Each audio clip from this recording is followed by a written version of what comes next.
அனைவருக்கும் வணக்கம். சற்று முன்பு தமிழக அரசு இன்று வெளியிட்டுள்ள 20 முக்கியமான அறிவிப்புகள் என்னென்ன என்பதை பற்றி தான் நம்ம இந்த வீடியோவில் டீட்டெயிலாக பார்க்க போகிறோம். ஸோ முடிந்த அளவுக்கு இந்த வீடியோவை ஸ்கிப் பண்ணாமல் முழுமையாக பாருங்கள். இந்த வீடியோக்குள்ளே போகிறதுக்கு முன்னாடி இந்த வீடியோக்கு ஒரு லைக் பட்டனை ப்ரெஸ் பண்ணிடுங்க. நீங்கள் இதுவரைக்கும் என்னோட சேனலில் சப்ஸ்கிரைப் பண்ணாமல் இருந்தீங்கன்னா மறக்காமல் சப்ஸ்கிரைப் பண்ணிக்கோங்க. கூடவே அந்த பெல் சிம்லையும் மறக்காமல் கிளிக் பண்ணிக்கோங்க. சரி, வாங்க இப்போ நாம் வீடியோக்குள்ளே போகலாம்.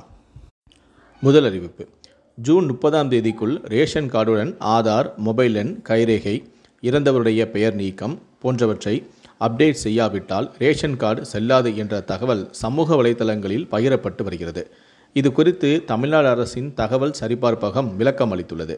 அதில் இது ஒரு தவறான தகவலாகும் என்றும் ஏஏஒய் மற்றும் பிஹெச்ஹெச் குடும்ப அட்டைதாரர்கள் கட்டாயமாக அனைத்து குடும்ப உறுப்பினர்களின் கைவிரல் ரேகை பதிவு செய்வது அவசியம் என்று அறிவுறுத்தப்பட்டுள்ளது. அதற்கான கடைசி தேதி வரையறுக்கப்படவில்லை. சமூக ஊடகத்தின் மூலம் வரப்பெற்ற இந்த செய்தியில் உண்மை எதுவும் இல்லை என்றும் கூறியுள்ளது. இரண்டாவது அறிவிப்பு: வார இறுதி நாள் விடுமுறையை முன்னிட்டு ஜூலை 4, 5 தேதிகளில் தமிழகம் முழுவதும் 1030 சிறப்பு பேருந்து இயக்க ஏற்பாடும் செய்யப்பட்டுள்ளது. சென்னை கீழாம்பாக்கம் பேருந்து நிலையத்திலிருந்து 5ஆம் தேதி இன்று சனிக்கிழமை 375 பேருந்துகளும், கோயம்பேடு பேருந்து நிலையத்திலிருந்து 5ஆம் தேதி சனிக்கிழமை 55 பேருந்துகளும், மாதவரத்திலிருந்து 5ஆம் தேதி சனிக்கிழமை 20 பேருந்துகளும் இயக்க திட்டமிடப்பட்டும் உள்ளது.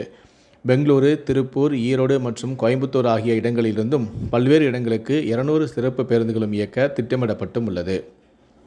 மூன்றாவது அறிவிப்பு: திருச்செந்தூர் கோவில் கும்பாபிஷேகத்தை முன்னிட்டு நெல்லை வழியாக சென்னை செங்கோட்டை இடையே சிறப்பு ரயில் இயக்கப்படுகிறது. சென்னையிலிருந்து ஜூலை 6ஆம் தேதி இரவு 9:55 மணிக்கு புறப்பட்டு மறுநாள் காலை 9:15 மணிக்கு நெல்லை வந்து சேரும். பின்னர் அங்கிருந்து காலை 9:25 மணிக்கு புறப்பட்டு காலை 11:30 மணிக்கு செங்கோட்டை சென்று சேரும். மறுமார்க்கத்தில் செங்கோட்டையிலிருந்து இரவு 7:45 மணிக்கு புறப்பட்டு இரவு 8:30 மணிக்கு நெல்லை வந்து சேரும். பின்னர் அங்கிருந்து இரவு 9:40 மணிக்கு புறப்பட்டு மறுநாள் காலை 9:05 மணிக்கு சென்னை சென்று சேரும். நான்காவது அறிவிப்பு: நாய் கடித்த பிறகு தாமதமாக சிகிச்சைக்கு வந்து தடுப்பூசி செலுத்தினாலும் உயிருக்கு ஆபத்து தான் என்று பொது சுகாதாரத்துறை எச்சரிக்கை விடுத்துள்ளது. முதல் ஊசி கடித்தவுடன் 24 முதல் 48 மணி நேரத்துக்குள் செலுத்தப்பட வேண்டும் எனவும் முழு தடுப்பூசி அட்டவணையை மருத்துவர் பரிந்துரைப்படி பின்பற்றவும் எனவும் கூறியுள்ளது. ஐந்தாவது அறிவிப்பு: திருச்செந்தூர் கோவில் குடமுழுக்கையொட்டி ஜூலை 7இல் தூத்துக்குடி மாவட்ட பள்ளி மற்றும் கல்லூரிகளுக்கு விடுமுறையை அறிவித்து மாவட்ட ஆட்சியரான இளம் பகவத் அறிவிப்பொன்றை வெளியிட்டுள்ளார். மற்றொரு நாள் வேலை நாளாக செயல்படும் என்றும் அது குறித்து பின்னர் அறிவிக்கப்படும் எனவும் தெரிவித்துள்ளார். ஆறாவது அறிவிப்பு: வரும் 7ஆம் தேதி திருச்செந்தூர் சுப்பிரமணிய சுவாமி கோவில் கும்பாபிஷேக விழாவை முன்னிட்டு பக்தர்கள் செல்லும் வகையில் அரசு போக்குவரத்து கழகம் சார்பில் ஜூலை 5ஆம் தேதி முதல் 8ஆம் தேதி வரை 600 சிறப்பு அரசு பேருந்துகள் இயக்கப்படுகின்றன. ஏழாவது அறிவிப்பு: மேற்கு திசை காற்றின் வேக மாறுபாடு காரணமாக 6ஆம் தேதி முதல் 9ஆம் தேதி வரையில் தமிழகத்தில் ஒரு சில இடங்களிலும் புதுச்சேரி மற்றும் காரைக்கால் பகுதிகளிலும் லேசான முதல் மிதமான மழை பெய்ய வாய்ப்புள்ளது.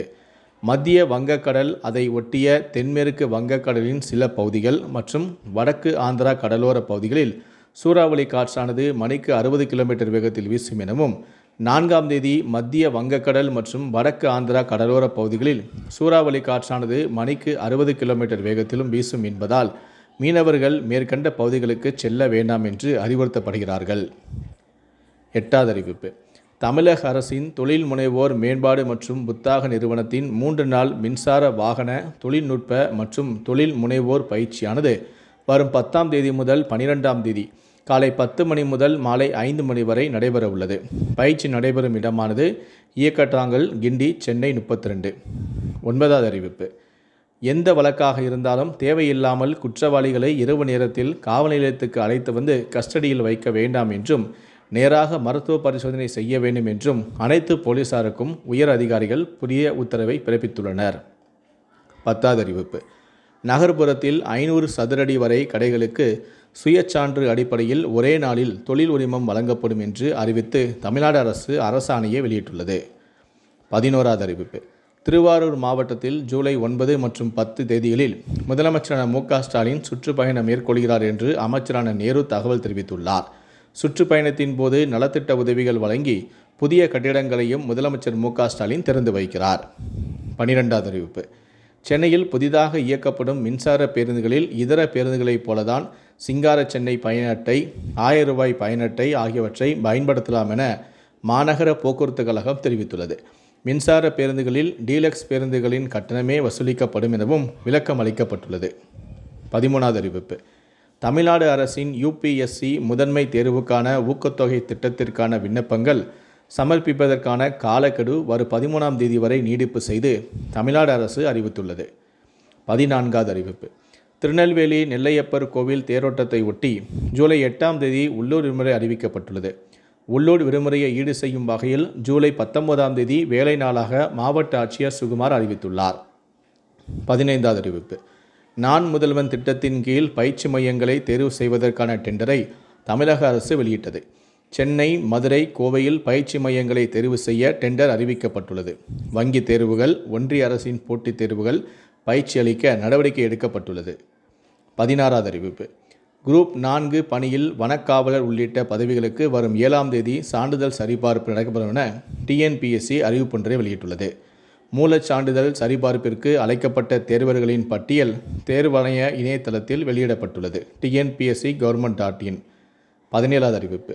விவசாயிகளுக்கான ஏற்றுமதி நடைமுறைகள் குறித்த 3 நாள் இலவச பயிற்சியானது வரும் 9ஆம் தேதி முதல் 11ஆம் தேதி வரை காலை 10 மணி முதல் மாலை 5 மணி வரை நடைபெற உள்ளது. தமிழ்நாடு அரசு அறிவிப்பு. இப்பயிற்சி பற்றிய கூடுதல் விவரங்களை பெற விரும்புவோர் editn.in என்ற இணையதளத்தில் தெரிந்து கொள்ளலாம். 18வது அறிவிப்பு. கொடைக்கானலில் சுற்றுலா பயணிகளுக்கான இ-பாஸ் நடைமுறை தொடரும் என மாவட்ட நிர்வாகம் தெரிவித்துள்ளது. வார நாட்களில் 4000 வாகனங்களுக்கும் வார இறுதியில் 6000 வாகனங்களுக்கும் இ-பாஸ் பெற்றுக்கொள்ளலாம். 19. ஜூலை 12ஆம் தேதி நடைபெறவுள்ள குரூப் 4 தேர்வுக்கான ஹால் டிக்கெட் வெளியிடப்பட்டுள்ளது. தேர்வு நுழைவுச்சீட்டு TNPSC.gov.in மற்றும் TNPSC.exam.in என்ற இணையதளங்களில் வெளியிடப்பட்டுள்ளது. இளநிலை உதவியாளர், VAO உள்ளிட்ட பணியிடங்களுக்கு ஜூலை 12ஆம் தேதி OMR சீட் முறையில் தேர்வு நடைபெறுகிறது. ஜூலை 12 காலை 9:30 மணி முதல் 12:30 மணி வரை TNPSC குரூப் 4 தேர்வு நடைபெறவும் உள்ளது. குரூப் 4 தேர்வு மூலம் 25 வகையான 3935 பணியிடங்கள் நிரப்பப்படும் என்றும் TNPSC தகவல் தெரிவித்துள்ளது. 20வது அறிவிப்பு. அனைத்து அரசு உதவி பெறும் பள்ளிகளிலும் காலை உணவு திட்டமானது ஜூலை 15ஆம் தேதி முதல் தொடங்க தமிழ்நாடு அரசு நடவடிக்கையை மேற்கொண்டுள்ளது. காமராஜர் பிறந்தநாளை முன்னிட்டு ஜூலை 15ஆம் தேதி முதல் நகர்ப்புறங்களில் உள்ள அரசு உதவி பெறும் பள்ளிகளில் காலை உணவு திட்டத்தை விரைவுபடுத்த தமிழ்நாடு அரசு திட்டமிட்டும் உள்ளது. மேலும் இந்த திட்டத்தை ஜூலை 15ஆம் தேதி முதல் விரிவுபடுத்த அரசு திட்டமிட்டு அதற்கான பணிகளையும் செய்து வருகிறது. இந்த 20 அறிவிப்புகளை பற்றிய உங்களுடைய கருத்துக்கள் என்ன அப்படிங்கிறத கீழே இருக்கக்கூடிய கமெண்ட் செக்ஷனில் மறக்காமல் சொல்லுங்கள். முடிந்த அளவுக்கு இந்த வீடியோவை மற்றவங்களுக்கும் ஷேர் பண்ணுங்கள். மேலும் இது போன்ற பல வீடியோக்களை நீங்கள் பார்க்கணும் அப்படின்னு நினச்சிங்கன்னா மறக்காமல் என்ன சொன்னீங்க சப்ஸ்கிரைப் பண்ணுங்கள். கூடவே அந்த பெல் சிம்லையும் மறக்காமல் கிளிக் பண்ணுங்கள். நன்றி, வணக்கம்.